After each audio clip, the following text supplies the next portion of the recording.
Salut tout le monde, j'espère que vous allez bien, que vous êtes en forme. Alors là, déjà salut tout le monde, ça ne fonctionne pas parce qu'on n'est pas sur la chaîne de je ne sais qui, on est sur ma chaîne à moi, donc voilà, déjà on va pas faire salut tout le monde. Merde, putain, ça se casse la gueule. Voilà, ok. Salut les amis, j'espère que vous allez bien, que vous êtes en forme. Ici Prudence, je suis ravie de vous retrouver aujourd'hui dans cette nouvelle vidéo où on va parler prononciation pour une langue. Donc je sais que c'est quelque chose qui est assez compliqué pour certaines personnes. Certains ont justement du mal soit à bien prononcer, soit à bien peut-être capter les sons, je pense, on peut dire, ou alors à savoir comment voilà, bien aligner les mots, etc. Et c'est aujourd'hui ce dont on va parler. Je vous avoue que j'ai dû faire des recherches pour savoir un peu comment bien prononcer parce que ça n'a jamais été un de mes problèmes, ou alors, entre guillemets, je me suis jamais posé la question de savoir comment le faire. Et c'est vrai qu'à force de, comment dire, d'écouter, de travailler, etc., en fait, à force, ça venait naturellement. Puis finalement, en cherchant justement des choses à vous dire, et puis des conseils, des axes pour pouvoir améliorer ça, je me suis rendu compte que c'était des choses que je faisais plutôt naturellement, mais sans m'en rendre compte. Alors ça me fait plaisir du coup de pouvoir vous faire ça aujourd'hui. Et puis j'espère que vous êtes prêts, donc on va parler de tout ça et c'est parti. Donc on va commencer tout de suite. La première chose à faire quand on apprend une langue et qu'on veut améliorer sa prononciation, ça va être déjà de apprendre en fait l'alphabet basique de la langue en question. Parce que même s'il va y avoir des sonorités ou des choses qui vont ressembler à notre alphabet à nous, ok, c'est super important d'apprendre l'alphabet de l'autre langue parce qu'il y a toujours des choses qui sont différentes et ça se prononce pas de la même manière selon les alphabets en fait, tout simplement. Même deux alphabets qui se ressemblent un peu, par exemple là je prends le portugais et le français. En fait, ça a beau être toutes les mêmes lettres pratiquement, il y a toujours des petites différences. Et le fait d'apprendre justement cet alphabet, ça va t'aider après derrière pour savoir ah ok, cette lettre se prononce plutôt comme ça, donc ça va m'aider après voilà à bien prononcer les mots. Ok, donc déjà ça c'est la première petite chose. Ensuite, une astuce vraiment là que j'ai pour toi et que moi je suis trop contente quand je vois des livres qui le font, ça va être tu sais de faire ce qu'on appelle des analogies, c'est-à-dire en fait de relier une prononciation d'un mot qui te paraît peut-être difficile ou que tu n'arrives pas à prononcer, ok, à un mot que tu connais. Donc par exemple, si on prend le mot cipolla en italien, tu peux te dire que le là je fais un peu à la chinoise, pardon, le ch, du coup le ch se prononce comme le TCH de match en fait. Donc pour t'aider à prononcer chipola, tu peux te dire ok, le C se prononce comme ch de match. Et tu peux en trouver pour tout un tas de trucs, hein. Moi je sais que j'en vois souvent, oui justement dans les bouquins. Moi j'aime bien des fois apprendre avec des livres, etc. Et franchement ceux qui ont ce genre d'analogie, qui sont bien faites, quand elles sont bien faites, hein, bien sûr, mais ceux qui ont ce genre d'analogie, je trouve que c'est super pratique en fait parce que ça aide vraiment à se dire ah ok, donc ça se prononce comme ça, ça se prononce comme ça. Même par exemple pour le japonais, etc., ils vont expliquer comment pouvoir prononcer justement le OU, etc. Et ça d'ailleurs, ça va arriver pour la prochaine astuce, c'est n'essayez pas de prononcer les choses à la française avec la langue que vous connaissez, ok? Parce que alors ça c'est une véritable catastrophe.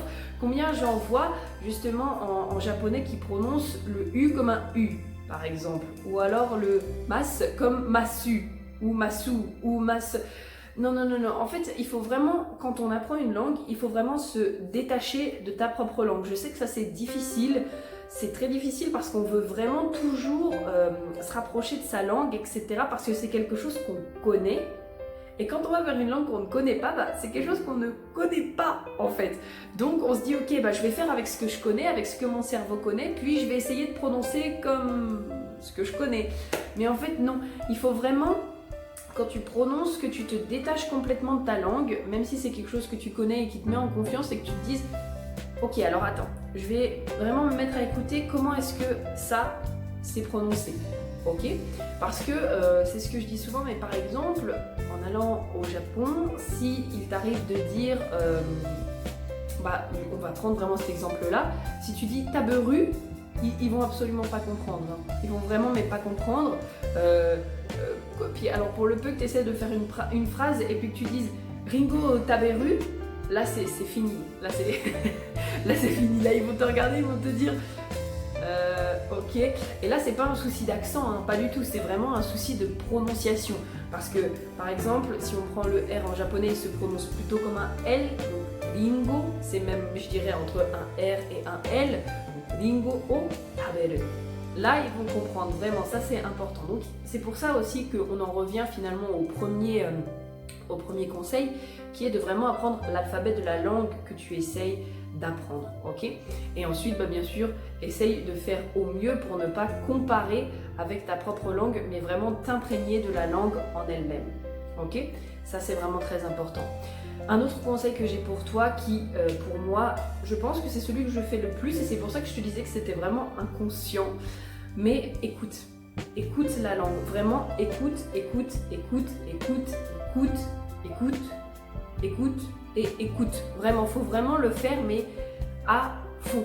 Il faut vraiment écouter un maximum parce que finalement, ton cerveau, qu'est-ce qu'il se dit? Il se dit ces sons-là, je les connais pas. Donc comme ça, comme il les connaît pas, on en revient à ce que je disais avant, il va se rapprocher de quelque chose qu'il connaît et donc il va mal prononcer parce que il va se rapprocher de je connais pas, mais ce que je connais c'est le français. Donc je vais faire un peu comme le français. Alors que non, si tu l'entraînes à écouter la langue, par exemple si on prend le chinois, qui est vraiment une langue avec des tons, etc. Et ceux qui ont déjà appris le chinois savent que en fonction du ton que tu utilises, ça peut totalement changer le mot. Donc c'est sûr qu'à l'oreille, au tout début, c'est hyper difficile de différencier les 4 tons. Mais plus tu vas écouter la langue, écouter, plus tu vas voir que tu vas pouvoir les distinguer. Mais ça vient avec du temps et avec de la pratique. Surtout quand on veut apprendre des langues qui ont des prononciations qui ne ressemblent pas du tout à la nôtre. Il ne faut pas s'attendre à se dire « Ok, bon bah là je vais écouter une fois une musique, une fois un drama, je vais lire une fois un livre et ça y est, je vais savoir être parfaite. » Non, non, non, non, non, non, non. Là, vraiment, il faut écouter le plus possible. Dès que tu as l'occasion, peu importe, une vidéo, un film, de la musique. Moi, c'est vraiment, je pense que ce que j'ai fait le plus pour le japonais et le coréen, c'est...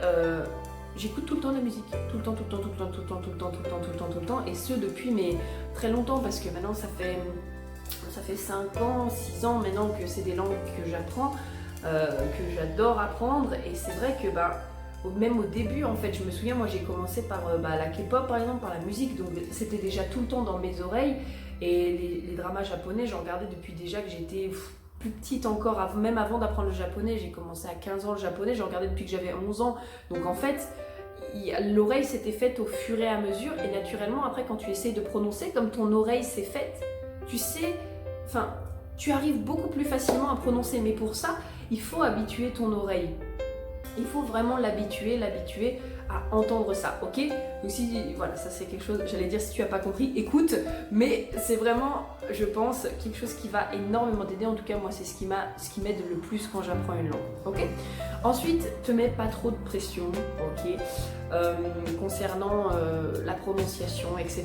Que ce soit prononciation, même après on parlera, je te ferai peut-être une petite vidéo aussi sur l'accent, ok? Mais te mets pas trop de pression, oublie pas que tu es dans l'apprentissage d'une langue. T'es pas là pour être parfait, t'es pas là pour être... on te demande pas d'être bilingue, on te demande pas d'être natif, de prononcer comme un natif, ok? Donc, fais de ton mieux, fais ce que tu peux faire, ok? Et juste, continue de t'améliorer. Ok? Le plus important, c'est que si actuellement tu as un résultat en termes de prononciation qui te plaît pas, c'est pas grave, donne-toi à fond, puis continue pour justement... avec les conseils par exemple là que je te donne, continue de pouvoir améliorer à écouter ta prononciation pour que ça s'améliore.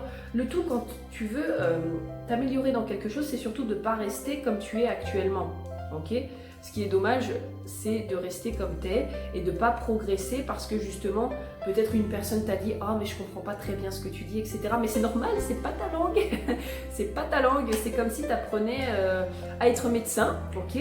Donc tu es en études de médecine actuellement, ou en études de droit, peu importe, et là tu as un médecin qui vient te voir et qui te dit « Ouh, je pense que tu n'es pas compétent. » Mais c'est incomparable en fait, c'est incomparable. On peut pas comparer quelqu'un qui a fait déjà ses 12 ans d'études, puis peut-être qui a je sais pas combien d'années de pratique, à quelqu'un qui est peut-être en première ou deuxième année de médecine, ok? Donc il faut vraiment continuer et ne pas lâcher, juste continuer à t'améliorer au fur et à mesure, donc lâche prise là-dessus. Voilà, donc j'espère vraiment que cette petite vidéo t'aura aidé. Si tu as des questions, n'hésite pas. Si bien sûr aussi tu veux une vidéo sur l'accent, éventuellement c'est quelque chose que je peux te faire. Je pourrais faire pareil des recherches parce que ça c'est pareil, c'est une question que je me suis jamais posée du tout, de comment avoir un bon accent, parce que comme je pratique dès que j'ai l'occasion, j'ai vraiment enlevé cette barrière du regard des autres, etc. Puis donc dès que j'ai l'occasion, moi j'écoute beaucoup, puis après je pratique tout de suite. Donc en fait l'accent vient à force, à force, à force.